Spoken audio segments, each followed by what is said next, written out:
ലഭ്യമായ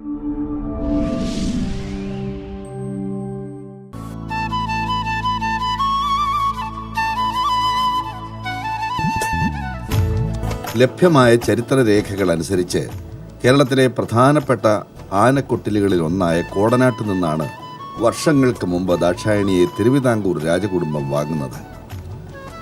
രാജകീയ പ്രൗഢിയോടെ ആരംഭിച്ച ആ ജീവിത സപര്യയാണ് ഇന്ന് 8 പതിറ്റാണ്ടുകൾ പിന്നിട്ട് സൗമ്യമായി നീങ്ങുന്നത്. കൊട്ടാരത്തിൽ വളരെ നാൾ ദാക്ഷായണി നിന്നില്ല.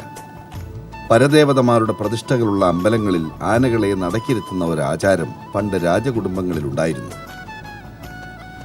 ഉത്സവങ്ങളോടനുബന്ധിച്ചാണ് അത് നടത്തിയിരുന്നത്. അങ്ങനെ തിരുവിതാംകൂർ രാജകുടുംബത്തിൻ്റെ പരദേവതമാരിൽ ഒരാളെ കുടിയിരുത്തിയിട്ടുള്ള തിരു ആറാട്ടുകാവ് ക്ഷേത്രത്തിൽ നേർച്ചയായി പോകുവാനായിരുന്നു ദാക്ഷായണിയുടെ നിയോഗം. തിരുവനന്തപുരത്ത് ആറ്റിങ്ങലിനടുത്തായി സ്ഥിതി ചെയ്യുന്ന ക്ഷേത്രത്തിലെ അരിയിട്ട് വാഴിക്കൽ ഉത്സവത്തോടനുബന്ധിച്ച് കൊട്ടാരം അധികൃതർ ദാക്ഷായണിയെ അവിടെ നടയിരുത്തി. ദാക്ഷായണി കുറച്ചുനാൾ അവിടെ അങ്ങനെ രാജകീയമായി തന്നെ കഴിഞ്ഞു. കാഴ്ചയിൽ കൊമ്പനാനയുടെ ശരീര തികവുള്ള ഈ പിടിയാനയെ അക്കാലത്ത് തന്നെ പലരും നോട്ടമിട്ടു.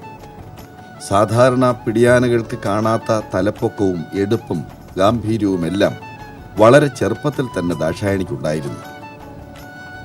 അത്തരം മികവുകളാണ് ദാക്ഷായണിയെ ആറ്റിങ്ങൽ തിരുവാറാട്ടുകാവ് ക്ഷേത്രത്തിൽ നിന്നും പൂജപ്പുര ചെങ്കള്ളൂർ ക്ഷേത്രത്തിലേക്ക് മാറ്റിയത്. കുറഞ്ഞത് 1/2 നൂറ്റാണ്ടുകൾക്ക് മുമ്പ് നടന്ന ആ കൂടുമാറ്റം പിന്നെ ഒരു ചരിത്രമായി മാറുകയായിരുന്നു. പിടിയാന എന്ന കുറവ് പറഞ്ഞ ദാക്ഷായണിയെ ഒരു ഉത്സവവേദിയിൽ നിന്നും ആരും മാറ്റി നിർത്തിയിട്ടില്ല. തിരുവനന്തപുരത്തും കൊല്ലത്തും ദാക്ഷായണി ചെല്ലാത്ത അമ്പലങ്ങൾ ഒരു കാലത്ത് കുറവായിരുന്നു എന്ന് തന്നെ പറയാം. അത്രത്തോളം പ്രിയങ്കരിയായിരുന്നു ഈ മുത്തശ്ശി. അന്ന് ഇന്നത്തെ പോലുള്ള വാഹന സൗകര്യങ്ങളൊന്നുമില്ല. വഴിയടിച്ചുള്ള പോക്കാണ്. യാത്രാക്ഷീണമൊന്നും തോന്നില്ല. വഴിയരികിൽ കാണുന്ന പുരയിടങ്ങളിൽ നിന്നെല്ലാം വയറ് നിറയെ കഴിക്കാൻ കിട്ടും. പിന്നെ പുഴയോ നദിയോ കണ്ടാൽ അവിടെ ഇറങ്ങും. വിശാലമായ തേച്ചുകുളിയും വിശ്രമവുമെല്ലാം കഴിഞ്ഞിട്ടാകും തുടർന്ന് അങ്ങോട്ടുള്ള യാത്ര. വഴിയോരങ്ങളിൽ കാഴ്ചക്കാരായി ആരാധകരുമുണ്ടാകും. പഴവും ഉണ്ടശർക്കരയും അവിലും തേങ്ങാപ്പൂളുമൊക്കെയായി അവരുടെ സൽക്കാരങ്ങൾ വേറെ. ഇന്നത്തെ കുട്ടികൾക്ക് ഇത് വല്ലതും അറിയാമോ എന്നാണ് ദാക്ഷായണി മുത്തശ്ശി ചോദിക്കുന്നത്.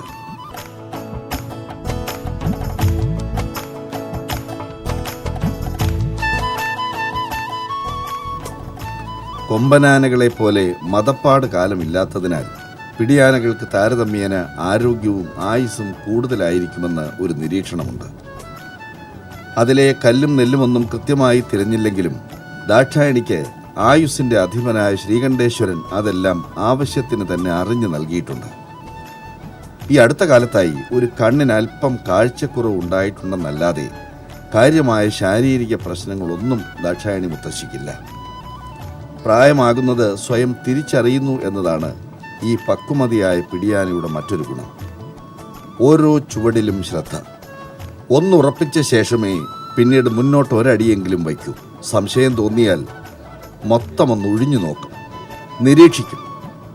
ദാക്ഷായണി മുത്തശ്ശിക്കറിയാം, വയസ്സുകാലത്ത് മറ്റ് രോഗങ്ങളൊന്നുമില്ലെങ്കിൽ ഭഗവാൻ തുറക്കുന്ന ഒരു വഴിയാണ് വീഴ്ച. മുകളിലോട്ട് വിളിക്കുവാൻ എന്തെങ്കിലും ഒരു കാരണം വേണമല്ലോ. മനുഷ്യരുടെ കാര്യത്തിലായാലും ഇതിൽ വലിയ മാറ്റമില്ല. അവർ മാർബിൾ പാകി മിനുസപ്പെടുത്തിയ കുളിമുറിയുടെ ഫ്ലോറിൽ തെന്നി വീഴും. പിന്നെ മാസങ്ങളോളം കിടക്കും. ആനകൾക്ക് പിന്നെ വീഴാൻ കുളിമുറിയൊന്നും വേണ്ടല്ലോ. ഈ പ്രായത്തിൽ എവിടെയെങ്കിലും ഒന്ന് തെന്നി വീണാൽ മതി. ബാക്കിയൊക്കെ എളുപ്പമായിക്കൊള്ളും. എന്തായാലും ഭഗവാൻ വിളിക്കുന്നത് വരെ നോക്കിയും പാത്തും നടക്കാം എന്ന നിലപാടിലാണ് ഈ പിടിയാന മുത്തശ്ശി. തന്നാലാകുന്നിടത്തോളം ശ്രദ്ധിക്കാം എന്ന മട്ടം.